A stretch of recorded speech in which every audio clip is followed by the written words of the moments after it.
you have small garden hand tools that are in a bucket, on a shelf, or just on the garage floor. Let me show you how to build this holder. It can fit on a French cleat wall or any wall, really, and it allows you to take the small tools, slide them in, and they won't come off the wall.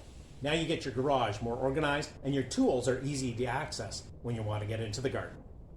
I'm going to start with this 1/2-inch piece of plywood, and you can see it's a cut off from another project. And how wide it needs to be is really dependent on what tools you want to use. So these are the 3 key tools that I want to put on it, and so that's going to be plenty wide enough. And the depth that we need to hold the tools is only going to be about 3 inches, but I'm using a deeper piece of board here because I want to put it onto my French cleat wall. So I'm going to need a backing that is pretty deep that covers the entire cleat. So it depends on how you're going to mount it, how deep you need it. I'm also going to leave it this full depth when I'm doing all the cutting because it's a whole lot easier to hold on to it at your workbench or you're holding it yourself and do that cutting. So my board here is, let's say 14 inches wide, which is wide enough for the tools I need, and it's about 10 inches deep. So the first thing we're going to do is to figure out where each of the holders is going to be for our different garden tools. And so what we're going to do is we're going to lay those out and mark them on our wood. As a work surface here, I'm using this flip-up shelf or work surface that I created that fits in the cavity between these 2 studs. I'll link to the video where I created that.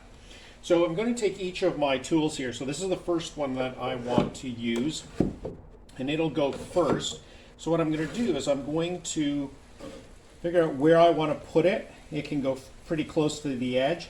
And what I want to do is to cut a notch where it's going to hold on the collar here, but this post slides through. So let's just get the collar up there. So I know that if I have my slot about here and about there, the post will fit through and the collar will hold. So that's the first. Now I'm going to leave that there because the next thing you want to do is to put your next tool, but you want to make sure you space it apart so it's not going to run into it. You don't want to put it too close. So I'm going to say, okay, that's, I think, far enough apart. And again, I want the collar, but this needs to fit in the slot. So I'm going to mark that here.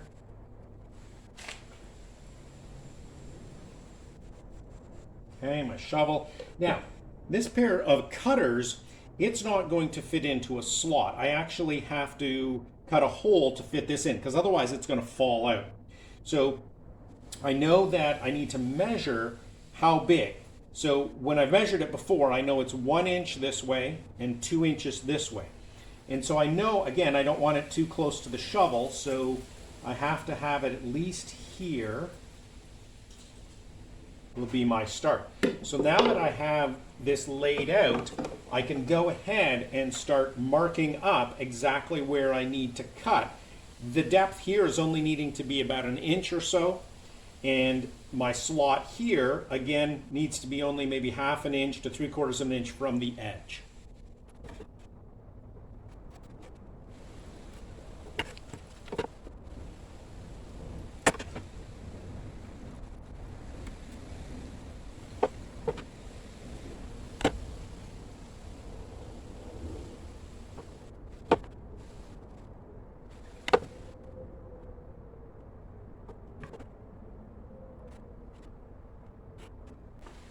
Now that I've marked where I need to do the cuts, I'm going to drill a hole in the corner and then use my jigsaw to cut these pieces. So I've clamped the board down to my work surface using my trigger clamps through the bench dog holes. Again, I have a video on why you want to drill some holes in your work surface to be able to clamp it this way. I'll link to that video. So I'll go ahead and drill the hole in the corner of each of these. Then I can use my jigsaw to cut it out.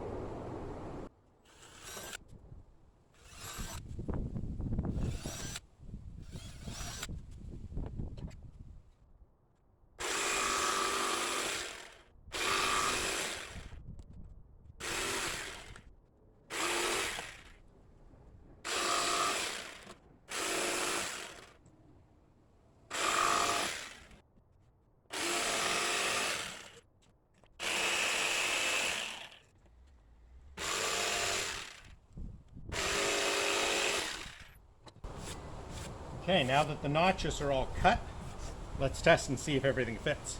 So we have our picker, fits perfectly. Next we have the shovel, again, and the clippers fit in. Perfect. Now what we need to do is to mark our line, and then instead of cutting it straight, we're going to cut it at a 10-degree angle. This is going to allow for when it's assembled it to tilt slightly backwards, which keeps these tools from falling out of those slots. So I'm going to mark at 3 inches, which gives me plenty of room. Actually 2.5 inches, I don't need more than that. So I'm going to cut 2.5 inches.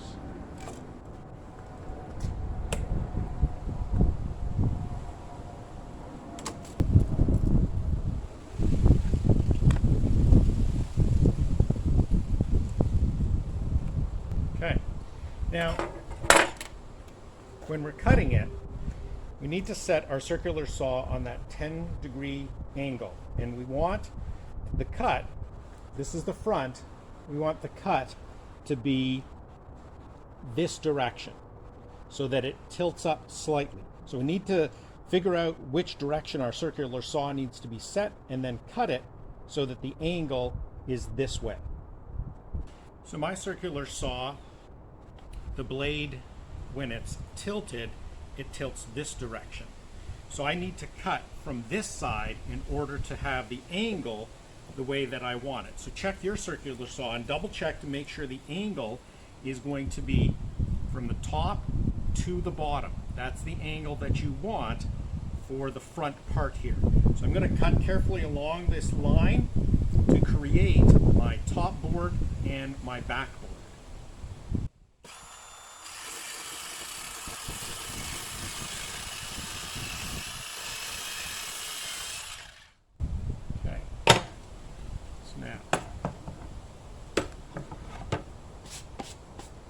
So what I'm going to do is I'm going to take, they were that way, I'm going to turn this one around. And now, when I put the two together, you can see the back is flat, which is what I need for the cleat, but we've got this slight angle backwards because of that 10-degree cut that we did.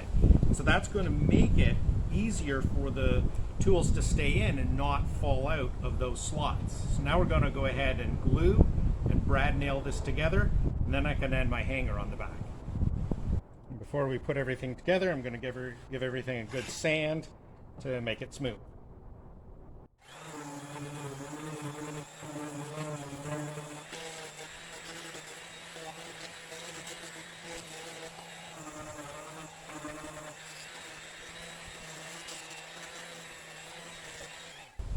Now that everything is sanded, we can take a look. Okay, here's my angle. So I get the two angles set up. It's flat. So I'm just going to put a little bit of glue on the top here. The glue is mainly what's going to hold it permanently anyways. I'm just going to get some glue on here.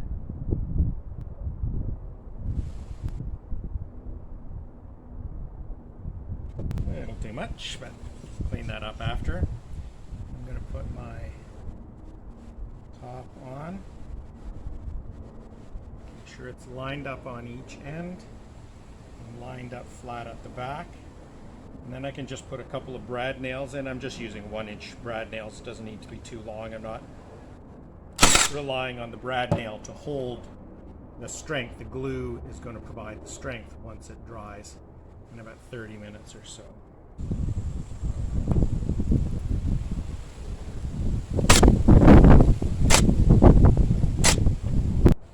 Now that the glue is dried, I'm going to attach my two cleats. So I've just got two pieces, one on each end here.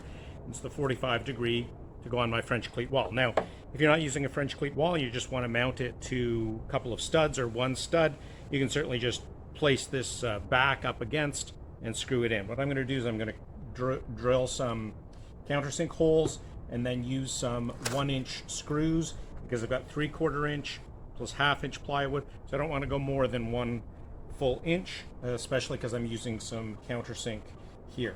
So I'm going to go ahead and drill these holes and put the screws in.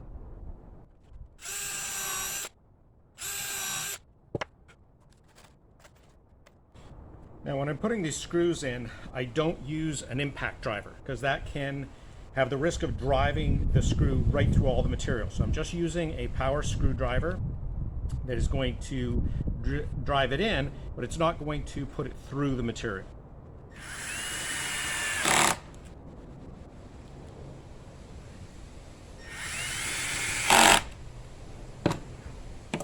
Okay, so one of the cleats is on. Now we'll go to the second one.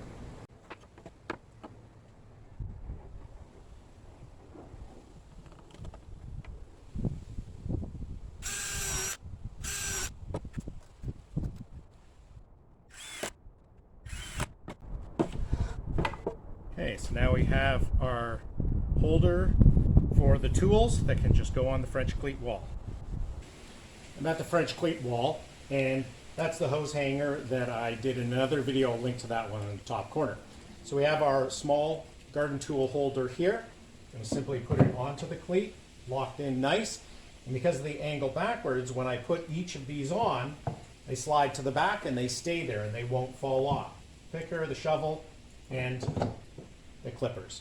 Now I have my small garden tools organized on the wall, out of the way. I don't lose them, and I always know I can access them easily and just take them out of this holder. Hopefully that's going to help you organize your garage. If you found this video helpful, please click the like button and subscribe to the channel so you get notified when I publish new videos. If you found the information in this video helpful, here are some other videos I think you'll also find helpful. Thanks for watching.